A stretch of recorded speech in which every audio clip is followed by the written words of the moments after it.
Bonjour et bienvenue pour un nouvel épisode de La boulimie, ça suffit. Cet épisode s'intitule « L'Ozempic et les addictions alimentaires, est-ce compatible ?» Cette première partie explorera surtout la place de ce médicament en lien avec les addictions alimentaires. Lors du précédent épisode, le docteur Boumendil nous parlait de l'importance de la prévention dans cette course effrénée de vouloir maigrir en utilisant des médicaments. Cela m'a permis d'aller creuser un peu plus sur le sujet et plus particulièrement sur l'Ozempic. Savez-vous que l'Ozempic est fabriqué à partir du venin d'un lézard appelé Gila monster? En effet, c'est un composant de ce médicament antidiabétique. Commercialisé depuis 2019 en France, l'Ozempic devient de plus en plus populaire dans l'Hexagone et dans le monde. Il est disponible uniquement sur ordonnance. Comment se présente l'Ozempic? L'Ozempic est un médicament antidiabétique qui est de plus en plus détourné à des fins d'amaigrissement. Il se présente sous la forme d'un stylo injectable et a pour effet de ralentir l'ensemble du système digestif. Il permet la diminution de l'appétence pour certains aliments.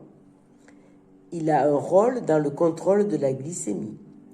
Il stimule les cellules du pancréas à produire de l'insuline lorsque le taux de glucose dans le sang est élevé.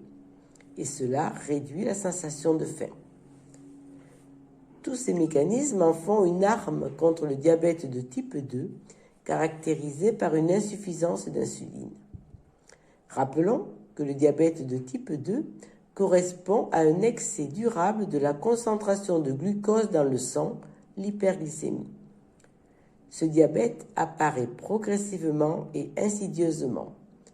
Les diabétologues essaient de la prévenir et de la traiter, tout en insistant sur l'importance du mode de vie dans sa survenue et donc dans sa prévention, ainsi que de sa prise en charge. S'agit-il enfin de la solution miracle au problème de surpoids et d'obésité? Le voyage du venin jusqu'à la pharmacie est une histoire unique et toujours en cours, remplie de succès et de retours en arrière. Le monde de l'Ozempic est déjà considéré comme le standard en or pour le traitement de l'obésité et du diabète. Il peut dépasser en termes de résultats les interventions comme les opérations bariatriques et il apparaît aujourd'hui comme l'un des meilleurs choix parmi toutes les options proposées pour perdre du poids. Alors creusons un peu plus au sujet de ce médicament et de son fonctionnement.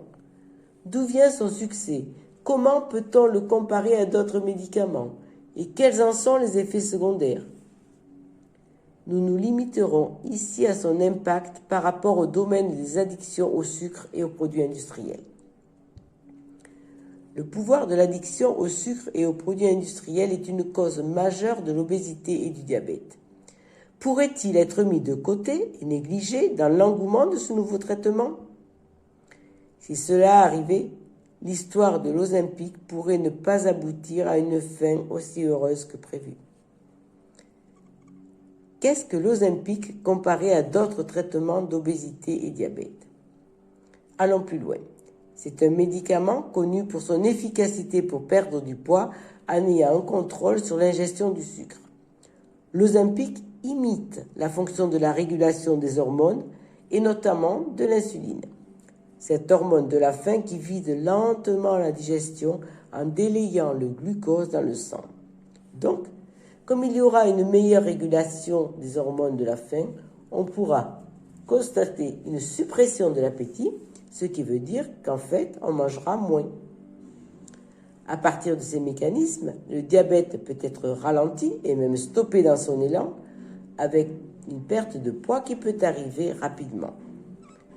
Cela a vite alerté, très vite, la communauté bariatrique. Mais comment être à la hauteur de tous les traitements de ces médicaments qui contrôlent l'appétit et permettent de réduire les crises de boulimie? Tous ces médicaments permettent de perdre de 5 à 20% du surpoids. Dans le royaume des solutions chirurgicales, plusieurs types d'opérations existent, du bypass à la sleeve par exemple. Le bypass déroute la trajectoire et il permet de perdre de 40 à 50% du surpoids de manière significative. La sleeve gastrique, une autre opération bariatrique, enlève 80% de l'estomac et permet un succès jusqu'à la perte du surpoids de 50% dès la première année. Cela, en comparaison avec l'Ozempic, une personne peut perdre de 10 à 20% de son surpoids avec le médicament. C'est peut-être plus lent, mais cela pourrait permettre d'éviter une opération. L'Ozempic promet 20% et même 30% de perte de poids dans le futur pour arriver parfois au même résultat que les opérations bariatriques. On reste songeur. Cependant, l'Ozempic, comme tout médicament, a sa part d'effets secondaires que nous allons explorer maintenant. L'Ozempic, malgré son efficacité, n'est pas la pilule magique. Il peut aider dans un temps court, mais il ne s'adresse pas à la racine du problème quand il s'agit d'addiction alimentaire, ainsi qu'à tout autre style de vie lié à un haut niveau de stress et de qualité du sommeil. L'Ozempic pourrait alors apparaître seulement comme une solution à court terme. Dans le long terme, si d'autres facteurs ne sont pas traités, le diabète et l'obésité pourraient revenir comme un boomerang. Allons voir plus précisément pour l'utilisation de l'Ozempic. Voici des informations qui ne sont pas souvent discutées. L'effet secondaire le plus important est la perte de muscle, appelée sarcopénie. Quand le médicament peut aider à réduire la graisse, il ne discrimine pas entre la graisse et les muscles. Donc, les utilisateurs peuvent se voir perdre de la force musculaire en même temps que la perte de la graisse. Il peut en découler des faiblesses, une fatigue excessive et une diminution de la force. C'est encore plus problématique pour les personnes de plus de 50 ans. En effet, dès 50 ans, la masse et la force musculaire diminuent souvent de manière significative.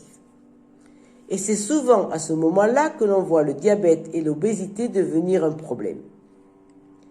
La perte de poids peut inclure 60% de perte de surpoids, mais avec 40% de la masse musculaire. C'est loin d'être négligeable. On se demande alors comment on pourrait être régulier au cours de gym ou de natation. Une autre réalité inquiétante est la garantie de regagner le poids une fois qu'on arrête le médicament. L'Ozempic travaille efficacement, mais son impact n'est pas permanent. Une fois que le médicament est arrêté ou pris de façon discontinue, il y a de fortes probabilités que le poids va revenir en force. C'est particulièrement inquiétant si l'on considère le coût exorbitant de ces médicaments. Tout le monde ne peut pas se permettre de maintenir une dépense aussi chère dans le temps, surtout si l'assurance maladie ne les couvre pas totalement. Ce coût, cependant, est pâle en comparaison avec les risques potentiels à long terme associés avec la prise de l'Ozempic. Alors que les recherches se poursuivent, il y a des indications que la prise prolongée de l'Ozempic pourrait augmenter le risque de pancréatite et des troubles digestifs comme les nausées, les vomissements, les diarrhées, la constipation et les douleurs abdominales. Cela peut même amener par exemple à des occlusions intestinales. Et que dire de la tolérance sur le long terme? Combien de temps ces médicaments vont marcher avant que la dose ne doive être augmentée, impliquant des effets secondaires encore plus graves?